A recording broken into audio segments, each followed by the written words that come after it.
Topic is of class 10 sum number 9। हाँ जी, in figure 10.13 ये जो मेरे पास फिगर गिवन है, देखो बेटा पहले तो आपको फिगर की समझ होनी चाहिए तभी आप सम सॉल्व कर पाओगे। एक्स वाई ये मेरे पास पॉइंट्स है X Y and X dash Y dash, ये है एक्स डैश ये है Y dash are two parallel tangents, दोनों के हैं टेंजेंट्स है, ये जो टेंजेंट है और एक ये टेंजेंट है टू दी सर्कल। इस सर्कल के ऊपर है ये टेंजेंट कौन से पॉइंट पे टच कर रहा है P पे और ये वाला टेंजेंट किस पॉइंट पे टच कर रहा है Q पे विद सेंटर O। इसका सेंटर क्या है O। देन अनदर टेंजेंट, एक अनदर टेंजेंट मेरे पास क्या है AB, ये जो है दूसरा टेंजेंट है, मतलब एक सर्कल के एक ये टेंजेंट आ गया एक ये टेंजेंट आ गया और एक ये AB टेंजेंट आ गया जो कौन से पॉइंट पे टच कर रहा है C पॉइंट पे। Point of contract C intersecting XY at A, XY को कौन से पॉइंट पे इंटरसेक्ट कर रहा है A पे और X डैश Y डैश को कौन से पॉइंट पे इंटरसेक्ट कर रहा है B पे। ओके, तो हमें क्या प्रूव करना है एंगल AOB, मतलब ये जो सारा एंगल है वो हमें प्रूव करना है 90। ओके, स्टेटमेंट में क्या है मेरे पास एक XY टेंजेंट है एक X dash Y dash tangent है, जो XY टेंजेंट है वो कौन से पॉइंट पे मीट कर रहा है P पे, जो X dash Y dash tangent है वो कौन से पॉइंट पे मीट कर रहा है Q पे। अब उसने बोला है एक अनदर टेंजेंट है मेरे पास AB जो कौन से पॉइंट पे मीट कर रहा है C पे। ठीक है, मतलब मेरे पास यहाँ पे तीन टेंजेंट्स हैं, एक XY डैश एक XY और एक AB।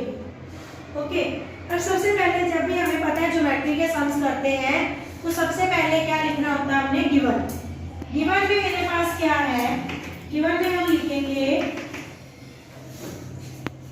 XY X dash Y dash and AB are tangents which meets the circle, टिक टिक बंद करो, which meets the circle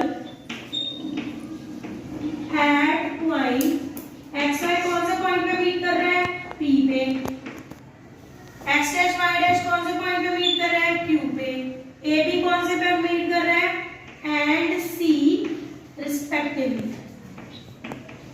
ये तो होगी हमने जो गिवन था, ठीक है, तीनों tangents.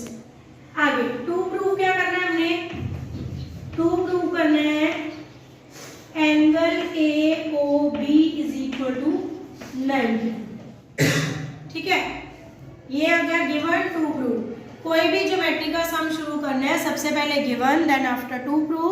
If we have construction then to prove के बाद स्टेप आएगा कंस्ट्रक्शन का। If you don't have construction then we start with the proof. Here in this sum I have construction, so I will write here construction. Construction मेरे पास क्या आएगी, देखो जी, construction हमेशा dotted line से शो करोगे, solid line से नहीं आएगी। ज्वाइन कर दो OC को, किसको ज्वाइन कर दिया OC को, ज्वाइन कर दो OA, शायद फिगर में ज्वाइन नहीं है, दिखाएं कर नहीं चाहिए, ये जो है ज्वाइन नहीं है, OA को ज्वाइन कर दो। ठीक है, और किसको ज्वाइन कर दो OB को। इन पॉइंट्स को हमने क्या कर दिया ज्वाइन। ठीक है, ये मेरे पास कंस्ट्रक्शन क्या आ गई, join OA OB and OC। ठीक है, अब इन ज्वाइन करने का क्या पर्पस है मेरे पास, बड़े ध्यान से देखना। ये मेरे पास A जो है वो एक्सटर्नल पॉइंट है, इस एक्सटर्नल पॉइंट से ये टेंजेंट आ रहा है ना, एक ये टेंजेंट आ रहा है और इस एक्सटर्नल पॉइंट से एक ये टेंजेंट आ रहा है AC। A पॉइंट से कौन से टेंजेंट्स आ रहे हैं AP एंड AC दोनों है। B पॉइंट से कौन से टेंजेंट्स आ रहे हैं BC BQ एंड BQ, नजर आ रहे हैं। A पॉइंट से कौन से टेंजेंट है AP एंड AC और B पॉइंट से कौन से है BC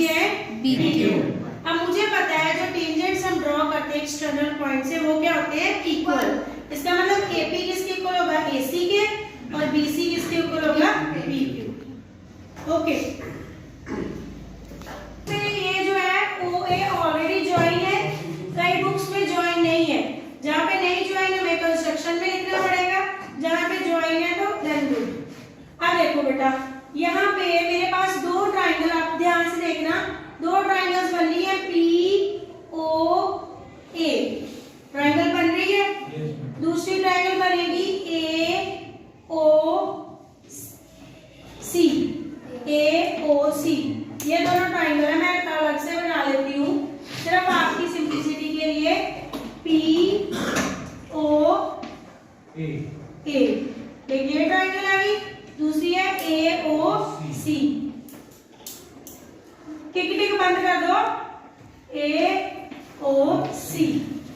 अब हम ये दोनों ट्राइंगल्स लेंगे, ट्राइंगल को कॉन्ग्रुएंट प्रूव करेंगे, तो कैसे करेंगे कॉन्ग्रुएंट प्रूव? सबसे पहले क्या लिखेंगे, इन ट्राइंगल POA प्रूफ में, in triangle POA and triangle AOC। देखो बेटा, अब मैंने आपको क्या बताया, अब देखो फिगर में दोनों ट्राइंगल्स को हमने कॉन्ग्रुएंट प्रूव करना है, तो वो कैसे कॉन्ग्रुएंट प्रूव करेंगे? हमें पता है कि ये जो लाइन है OA और OA दोनों ट्राइंगल्स में है, it means it is common for triangles, OA is equal to OA, common side, bracket में कॉमन साइड, ठीक साइड। अब देखो दूसरा मैंने आपको एक बताया, AP जो है वो किसके इक्वल है, AC के, AP किसके इक्वल है, AC के, Q इक्वल है, AP किसके इक्वल है, AC के, QA इक्वल कॉमन साइड नहीं है ये, ध्यान से देखो, ये A एक्सटर्नल पॉइंट था, PA एंड PC क्या थे, टेंजेंट्स, इट मींस यहाँ पे लिखेंगे lengths of tangent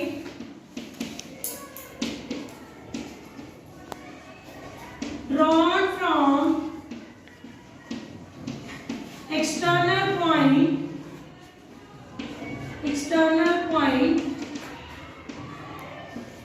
are of equal length। अगर आप इसको अलग से लिखना चाहते हो तो अलग से भी लिख सकते हो। हाँ जी, हमेशा कॉन्ग्रुएंसी प्रूव करने के लिए I need 3 sides or 3 angles, 2, you already know the criteria, but I have here 2 sides, so I have to equate one part more। देखो, अब ये फिगर में देखो, ये सर्कल का सेंटर है, सर्कल के सेंटर से लेके उसके आउटसाइड पॉइंट का डिस्टेंस क्या होता है, रेडियस। इट मींस OP भी जो है वो क्या है, रेडियस है, और OC भी क्या है, रेडियस। रेडियस हमेशा क्या होती है, इक्वल, तो it means OP is equal to OC। Why? Radii of circle, ठीक है। और 3 चीजें इक्वल हो गई, 3 चीजें, तीनों क्या है मेरे पास ट्राइंगल की, तीनों क्या थी, ये क्या थी ट्राइंगल की, AC साइड, ये भी क्या थी, साइड, ये भी क्या थी, साइड। इसका मतलब कौन सा क्राइटेरिया यूज होगा मेरे पास, SSS मतलब साइड। तो क्या आएगा यहाँ पे, triangle POA is congruent to triangle AOC, criteria कौन सा आ गया, SSS, ठीक है। अब देखो, जब दो ट्राइंगल्स कॉन्ग्रुएंट हो गई, अब नीचे भी देखो मेरे पास ये दो ट्राइंगल बन रही है, ये भी सेम दो ट्राइंगल्स बन रही है, ये भी वैसे ही कॉन्ग्रुएंट होगी, OB कॉमन साइड आ जाएगी, BC BQ के इक्वल आ जाएगा, OQ और OC इक्वल आ जाएंगे, रेडियस आ जाएगी, ठीक है। ये हम प्रूव नहीं करेंगे, सिमिलरली लिख देंगे, क्या लिख देंगे, अगर आप सिमिलरली ट्राइंगल कौन सी आएगी, BOQ कॉन्ग्रुएंट टू ट्राइंगल, कौन सी, BOC कौन से क्राइटेरिया से आएगी ये भी साइड से। अब देखो बेटा आपको पता है 9th क्लास का कॉन्सेप्ट है जब भी दो ट्राइंगल कॉन्ग्रेंट हो तब उनके कॉरस्पॉन्डिंग पार्ट्स जो होते हैं चाहे वो एंगल्स हो चाहे वो साइड्स हो वो हमेशा क्या होते हैं इक्वल। ठीक है। अब देखो मैं यहाँ पे पहले ऊपर वाली ट्राइंगल्स की बात करती हूँ। मुझे चाहिए ये एंगल, मुझे इतना एंगल चाहिए। ठीक है। अब मैं क्या करूंगी, अब ये दोनों मैंने ट्राइंगल क्या कर दी है कॉन्ग्रुएंट प्रूव कर दी है। जब मैंने ये दोनों ट्राइंगल कॉन्ग्रुएंट प्रूव कर दी है तो इसका मतलब इनके जो एंगल्स हैं वो क्या होंगे इक्वल होंगे। एक मिनट में दोबारा पिक्चर जरा इरेज करके बना रही हूँ क्लियरली ताकि आपको नजर आ जाए। डॉटेड लाइन में ये ज्वाइन किया था हमने, ये भी डॉटेड लाइन में ज्वाइन किया था तो ये भी। देखो जी अब ये ट्राइंगल और ये ट्राइंगल दोनों आपस में क्या थी कॉन्ग्रुएंट थी। इट मींस इसका ये एंगल और ये एंगल दोनों आपस में क्या हो जाएंगे फिर इक्वल इक्वल हो जाएंगे। मैं जो हमारा एंगल जो नीचे वाला बन रहा है वो OQOB नहीं बनेगा। हाँ वो लिखती हो भी इस यहाँ पे एंगल कौन सा इक्वल हो गया POA is equal to AOC। अगर आपने ऐसे लिखना है एंगल ऐसे लिख दो, अगर 1 2 नंबर डाल के लिखना है तो 1 2 डाल के लिख दो। तो क्या लिख देंगे एंगल जो 1 है वो किसके इक्वल आ गया 2 के। It means angle 1 is equal to angle 2 by CPCT। ये कौन सी ट्राइंगल्स का आया, ये दोनों ट्राइंगल्स का आया। तो इसके नीचे लिख देती हूँ angle 1 is equal to angle 2 by CPCT। CPCT का मतलब बताया था corresponding part of congruent triangles. अब सिमिलरली इधर वाली ट्राइंगल्स देखें तो इनका एंगल ये ले लो 3 और इसका एंगल ले लो ये 4। तो ये दोनों ट्राइंगल्स के इधर क्या आ जाएगा angle 3 is equal to angle 4 by CPCT। अब मुझे क्या प्रूव करना है, कौन सा एंगल 90 प्रूव करना है A O और B। मतलब मुझे ये 2 और 4 एंगल 90 प्रूव करना है। मुझे सिर्फ किससे रिलेशन है 2 और 4 एंगल से। ठीक है। इट मींस मैं क्या करूंगी, अब हमें पता है ये एक लाइन है POQ। POQ एक लाइन है, लाइन के ऊपर ये पूरा एंगल बन रहा है। लाइन के ऊपर पूरा एंगल कितना होता है 180 डिग्री। लीनियर पेयर बनते हैं, जो लाइन के ऊपर एंगल्स होता है वो कितना होता है 180 डिग्री।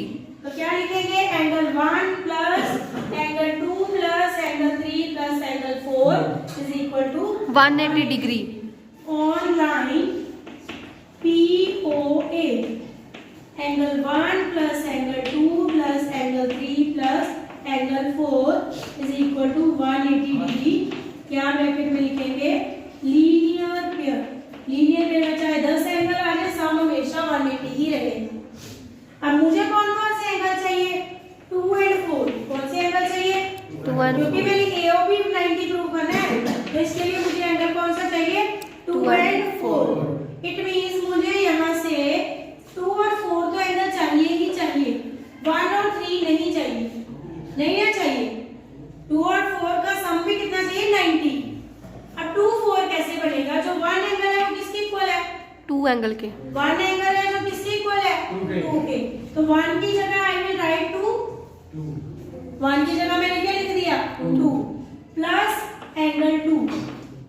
अब 3 मुझे नहीं चाहिए, मुझे 2 और 4 चाहिए। 2 की जगह मैं 1 नहीं लिखूंगी बिकॉज आई नीड एंगल 2। अब यहाँ पे एंगल 3 है, एंगल 3 नहीं चाहिए, I need angle 4। both the angles are equal, that's why I will write here angle 4 plus angle 4 is equal to 180 degree. अब देखो जी हमें पता है x plus x किसके इक्वल होता है 2x के। यही होता है ना x plus x 2x के इक्वल होता है। तो सिमिलरली 2 plus 2 किसके इक्वल आ जाएगा 2 4 नहीं आएगा 2 times angle 2। 2 plus 2 किसके इक्वल आएगा 2 times angle 2। अब यहाँ पे 4 plus 4 8 नहीं कर देना, एंगल 4 ये बस सिंबलाइजेशन है। एंगल 4 plus एंगल 4 क्या आ जाएगा 2 times angle 4 is equal to 180 180 degree. अब ये दोनों में 2 टाइम्स है, 2 टाइम्स कॉमन आ जाएगा, अंदर क्या बचेगा angle 2 plus angle 4 is equal to 180 degree. ये 2 इधर मल्टीप्लाई का उधर जाके क्या हो जाएगा डिवाइड। इट मींस अलजेब्रा के फॉर्मूले हमारे हर जगह यूज होते हैं। तो एंगल 2 प्लस 4 कितना आ गया मेरे पास 90 डिग्री। 90 डिग्री। ठीक है, यही चाहिए था हमें 90 डिग्री। 2 प्लस 4 एंगल, अब देखो 2 4 प्लस 4 का एंगल को लिख दो। ये था मेरे पास एंगल 2, ये था मेरे पास एंगल 4। 2 प्लस 4 एंगल, ये दोनों एंगल कौन से बनते हैं ए ओ बी। 2 प्लस 4 कौन सा एंगल है 1 और 3 नहीं इंक्लूड होंगे, 2 और 4 ही इंक्लूड होगा। तो मेरे पास आंसर क्या आ जाएगा, therefore angle AOB is equal to 90 degree. तो क्या लिख देंगे साथ में, hence proved. Thank you and